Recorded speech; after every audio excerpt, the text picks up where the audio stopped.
শ্রীরামকৃষ্ণ। জীব চার থাক বলেছে: বদ্ধ, মুমুক্ষু, মুক্ত, নিত্য। সংসার জালের স্বরূপ জীব যেন মাছ, ঈশ্বর তিনি জেলে। জেলের জালে যখন মাছ পড়ে, কতকগুলো মাছ জাল ছিঁড়ে পালাবার অর্থাৎ মুক্ত হবার চেষ্টা করে। এদের মুমুক্ষু জীব বলা যায়।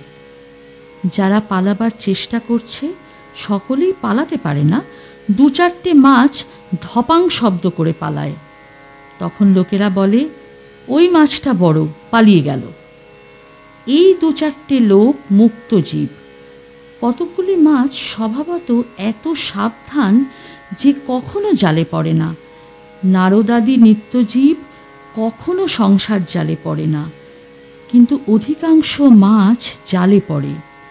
অথচ এ বোধ নাই যে জালে পড়েছে মরতে হবে। জালে পড়েই জালশুদ্ধ চোঁচা দৌড় মারে ও একেবারে পাঁকে গিয়ে শরীর লুকোবার চেষ্টা করে। পালাবার কোনো চেষ্টা নাই, বরং আরও পাঁকে গিয়ে পড়ে।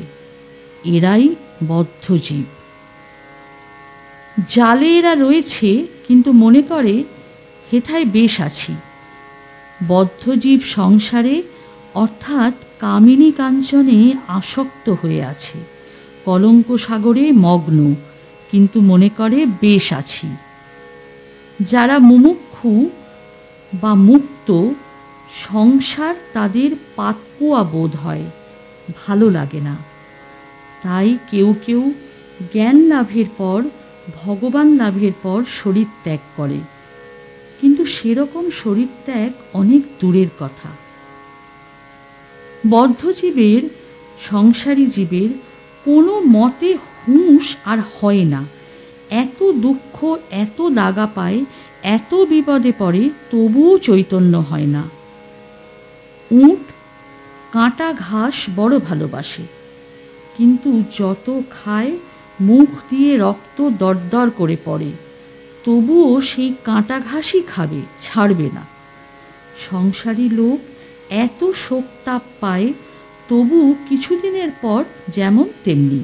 স্ত্রী মরে গেল, কি অসতী হলো, তবু আবার বিয়ে করবে। ছেলে মরে গেল, কত শোক পেলে, কিছুদিন পরেই সব ভুলে গেল। সেই ছেলের মা যে শোকে অধীর হয়েছিল, আবার কিছুদিন পরে চুল বাঁধল, গয়না পরল। এরকম লোক মেয়ের বিয়েতে সর্বশান্ত হয়, আবার বছরে বছরে তাদের মেয়ে ছেলেও হয়। মোকদ্দমা করে সর্বশান্ত হয়, আবার মোকদ্দমা করে। যা ছেলে হয়েছে তাদেরই খাওয়াতে পারে না, পড়াতে পারে না, ভালো ঘরে রাখতে পারে না, আবার বছরে বছরে ছেলে হয়। আবার কখনো কখনো যেন সাপে ছুঁচো গেলা হয়, গিলতেও পারে না, আবার উগরাতেও পারে না। বদ্ধজীব হয়তো বুঝেছে যে সংসারে কিছুই সার নাই, আমরার কেবল আঁটি আর চামড়া, তবু ছাড়তে পারে না, তবুও ঈশ্বরের দিকে মন দিতে পারে না। কেশব সেনের একজন আত্মীয়, 50 বছর বয়স, দেখি তাস খেলছে, যেন ঈশ্বরের নাম করবার সময় হয় নাই। বদ্ধজীবের আরেকটি লক্ষণ, তাকে যদি সংসার থেকে সরিয়ে ভালো জায়গায় রাখা যায়, তাহলে হেদিয়ে হেদিয়ে মারা যাবে। বিষ্ঠার পোকা বিষ্ঠাতেই বেশ আনন্দ, ওইতেই বেশ হৃষ্টপুষ্ট হয়। যদি সেই পোকাকে ভাতের হাঁড়িতে রাখো, মরে যাবে। সকলে স্তব্ধ।